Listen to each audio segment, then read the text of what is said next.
In this presentation, I'll be exploring the significance of the female characters in Macbeth. First of all, it's important for us to consider the relevant context here. Shakespeare is writing in, and the play is set in, a patriarchal society where men hold the power and females are excluded from that power. There is also a belief in the great chain of being, the idea that everyone's role on earth is assigned to them by God. And that includes women, so their role on earth is assigned to them by God. And a break in that order will be a break in God's will. And this is an audience and a king in James I who have a belief in the power of the supernatural. The first female characters we meet in this play are the witches, first of all in Act 1, Scene 1, and then more significantly in Act 1, Scene 3. Banquo's addressing of the witches is significant. How far is it called to forest? What are these so withered and so wild in their attire, that look not like the inhabitants of the earth, and yet are on it? Live you, or art you aught that man may question? You seem to understand me by each at once her chappy finger laying upon her skinny lips.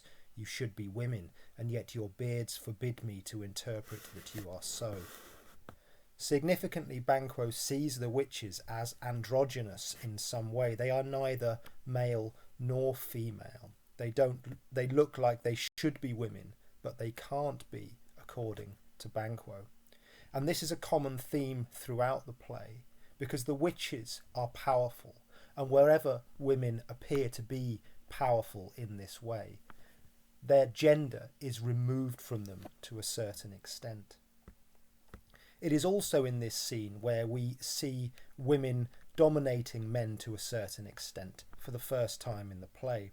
Macbeth tries to assert his power over the witches through the use of these imperatives: speak, I charge you, and stay you imperfect speakers, tell me more. The imperative verbs are an attempt by Macbeth to assert his dominance over the witches. What is significant, though, is that they don't listen to Macbeth at this point, and they disappear. And it is the first time in the play that Macbeth is undermined by a female character.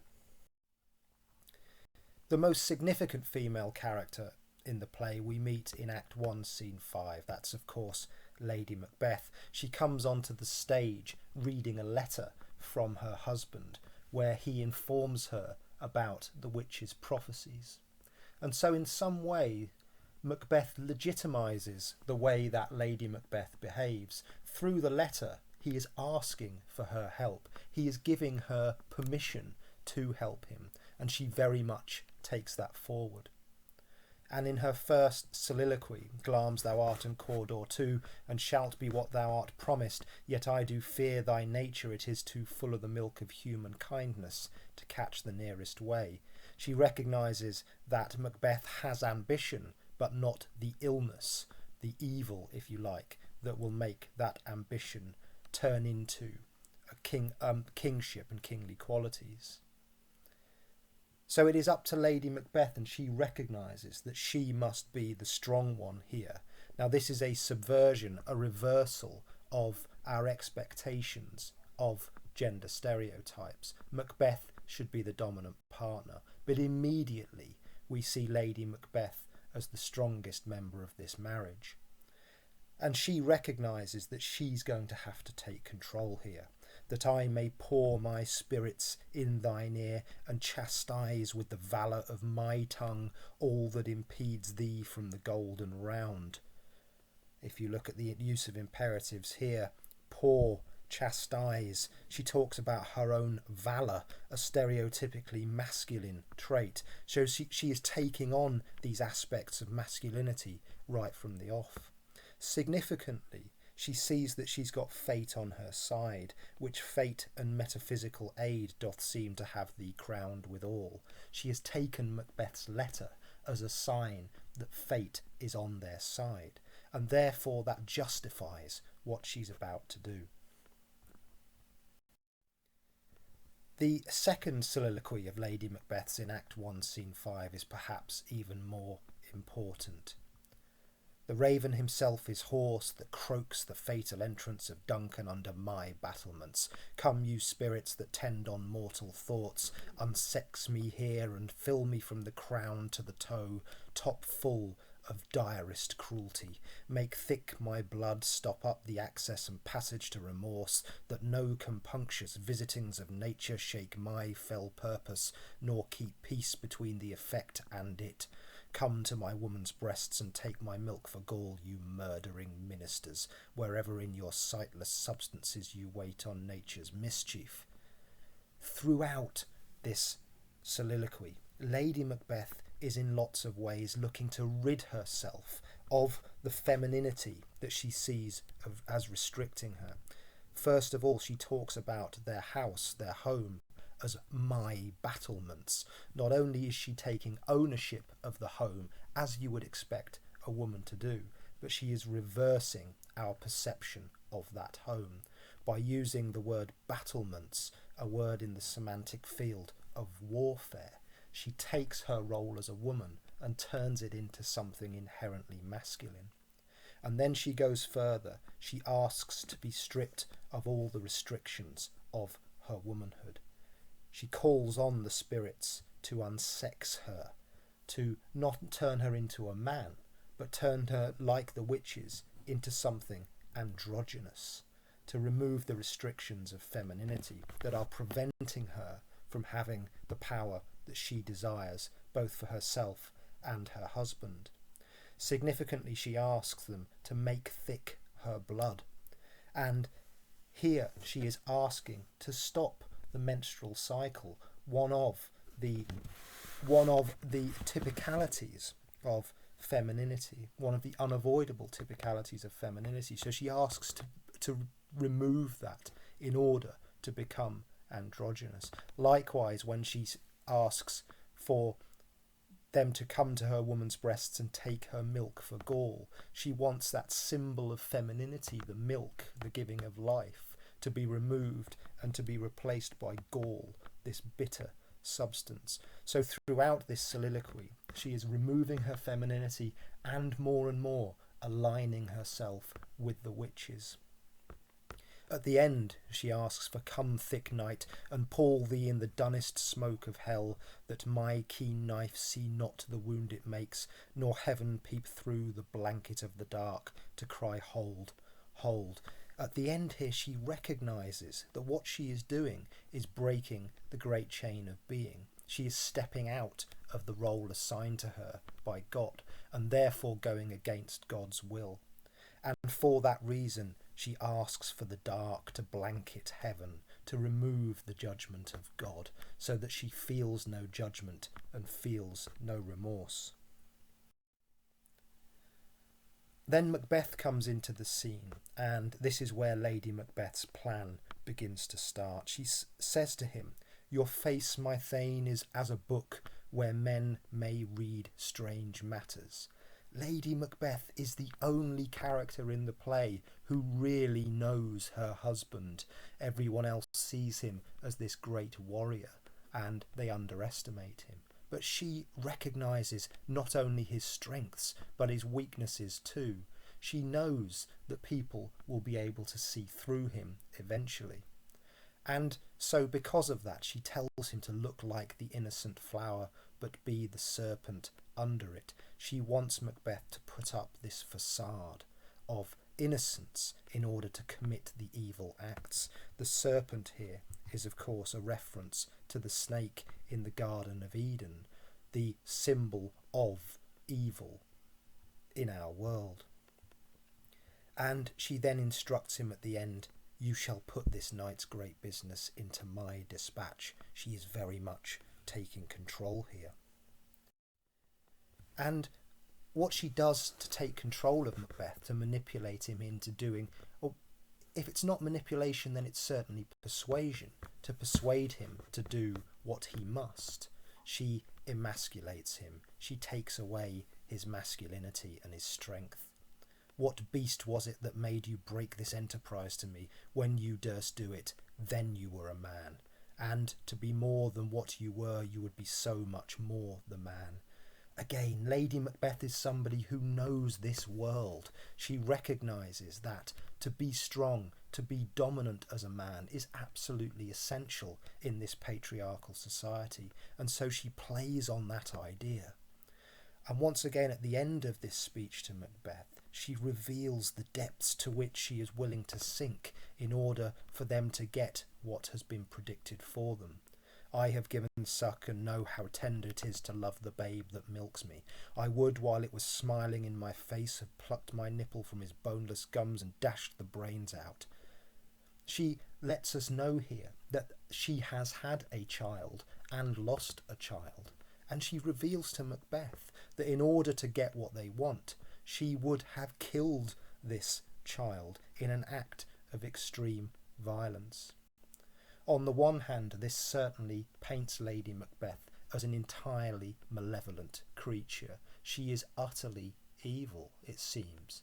But also, this could be read as an act of extreme love for her husband. She is revealing the extents that she would go to in order to be the loyal and dutiful wife and help him to achieve what she knows he wants. But the manipulation works, the emasculation works, and Macbeth commits the crime. And here we are in Act 2, Scene 2, in the aftermath of Duncan's murder. Macbeth comes in onto the stage in a panicked state. Amen stuck in my throat. Macbeth does murder sleep. Will all great Neptune's ocean wash this blood clean from my hands? Blood here and throughout the play is a motif and a recurring symbol of guilt. And therefore Macbeth believes that he will never be rid of the guilt that is associated with Duncan's murder. Amen stuck in my throat. He knows that he has disrupted God's natural order. He has killed God's representative on earth. But unlike Lady Macbeth in Act 1, Scene 5, he is unable to hide that sense of shame from God. He cannot say amen because he fears God's judgment. And Macbeth does murder sleep. He knows that neither him nor Scotland will ever be able to restore itself to what it previously was. What is most interesting in this scene, however, in terms of the female characters, is the contrast in Lady Macbeth's reaction. Where Macbeth is overcome by guilt and remorse in an absolutely panicked state, Lady Macbeth appears relatively calm, considerate not so deeply. And if we take blood as a symbol of guilt, Lady Macbeth's declaration that a little water clears us of this deed reveals that she feels no guilt or remorse at all. The same when she says, my hands are of your colour, but I shame to wear a heart so white. She recognises that blood is on their hands, but she is disgusted by Macbeth's seeming cowardice. This scene, more than any other, shows us the reversal in gender expectations. Lady Macbeth is the strong one here. She is very much the dominant one. And that is a reversal both in our expectations and the expectations of Shakespeare's audience at the time. Lady Macbeth, however, does not forget that she's a woman, and in Act 2, Scene 3, when the rest of the party discover Duncan's murder, Lady Macbeth pretends to faint. Help me hence, ho! And Macduff says, look to the lady. What is significant here, however, Lady Macbeth is not displaying weakness. She is using her femininity as a tool to manipulate the male characters. Macduff believes it because he is very much part of this patriarchal society and believes in the inherent feminine weakness. So Lady Macbeth uses her sexuality in the play. She uses her femininity to exploit male characters. In Act 3, Scene 4, after Macbeth has been crowned and Banquo has been murdered, Lady Macbeth continues to try to dominate her husband. Macbeth is starting to lose his mind in front of their invited guests, and Lady Macbeth, as she has done throughout the play, seeks to take control of the situation. "Oh, proper stuff, this is the very painting of your fear. This is the air-drawn dagger which you said led you to Duncan. Oh, these flaws and starts, impostors to true fear, would well become a woman's story at a winter's fire, authorised by her grandam. Shame itself, why do you make such faces?" Once again, she is attempting to emasculate Macbeth in order to control him. What's significant this time, however, is it does not work. Macbeth continues to rant and rave in this scene. His wife has lost control of him. "Prithee, see there, behold, look, lo, how say you? What care I? If thou canst not speak to, if charnel houses and our graves must send those that we bury back, our moments shall be the moors of kites." Macbeth here, of course, is responding to the ghost of Banquo, but Lady Macbeth is unable to subdue him, and in the process Macbeth is giving them both away. So in some way, by Act 3, Scene 4, Shakespeare is starting to restore the patriarchal order. Macbeth is seen here as being, in some ways, dominant to his wife again. In Act 4, Scene 2, we get to meet Lady Macduff in some detail. And while she's only in this play very, very briefly, she does have some significance in terms of Shakespeare's treatment of female characters. She's talking about her husband when she says, "He loves us not, he wants the natural touch."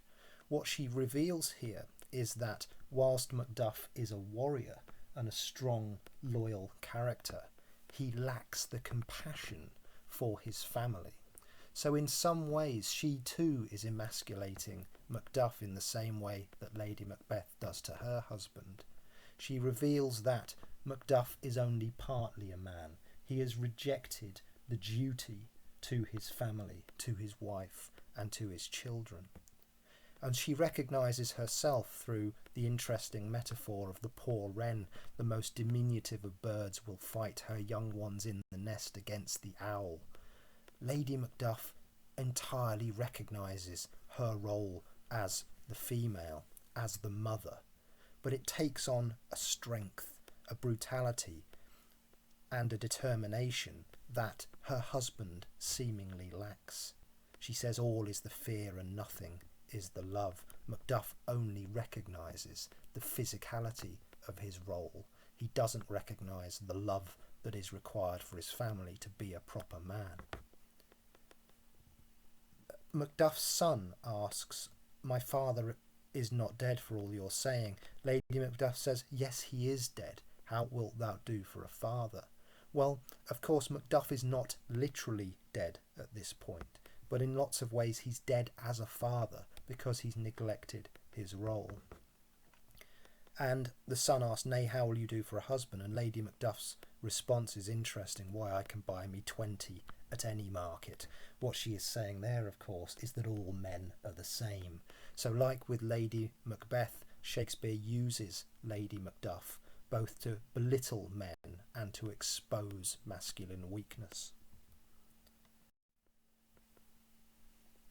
We see a very, very different Lady Macbeth when we next meet her in Act 5, Scene 1. We haven't seen her since Act 3, Scene 4, where she's starting to lose control of her husband. So Shakespeare is starting to restore the patriarchal order.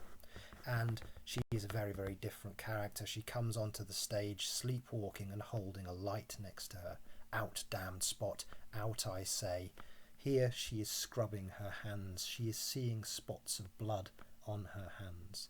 Now, as we've already discussed, blood is a symbol of guilt in this play, so the guilt that Lady Macbeth did not feel in Act 2, Scene 2 is now starting to overcome her. In Act 3, Scene 2, earlier in the play, Lady Macbeth says, "What's done is done."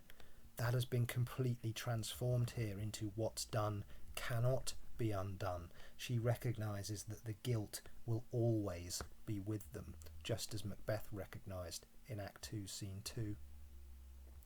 And when she declares all the perfumes of Arabia will not sweeten this little hand, it reminds us entirely of Macbeth's line in Act 2, Scene 2, all the Will all great Neptune's oceans wash this blood clean from my hands? She is mirroring his language of guilt and remorse. So in this scene, Lady Macbeth becomes human again. And in becoming human, she becomes a woman again. And as soon as she becomes a woman, Shakespeare has to show her as a woman.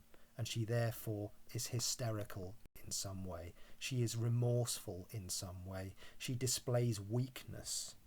She takes on the traits of femininity because she has become a woman again. She has to become something other, something supernatural, something androgynous to commit the acts of evil that she commits earlier in the play. She cannot commit those as a woman.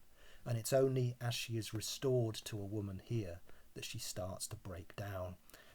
Shakespeare, in many ways, is restoring the patriarchal order and restoring the great chain of being.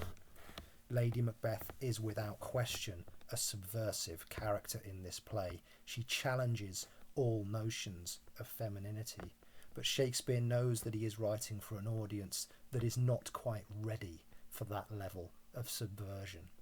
In order to entertain them, he has to restore their expectations at the end of the play. So to summarise, the female characters, the witches, Lady Macbeth and Lady Macduff, all hold some sort of power over the male characters for much of the play. And both Lady Macbeth and Lady Macduff emasculate and therefore belittle their husbands. The female characters not only show strength but are employed by Shakespeare to expose what he sees as masculine weakness. However, in order to commit these subversive acts, the women need to rid themselves of the stereotypical traits of femininity. Both Lady Macbeth and the witches are presented to a degree as androgynous. They cannot commit those acts of evil and strength and dominance in the feminine form. They need to become something other. But the patriarchy is restored at the end of the play. God's natural order is restored, both in terms of gender role and in terms of the rightful king being restored to the throne.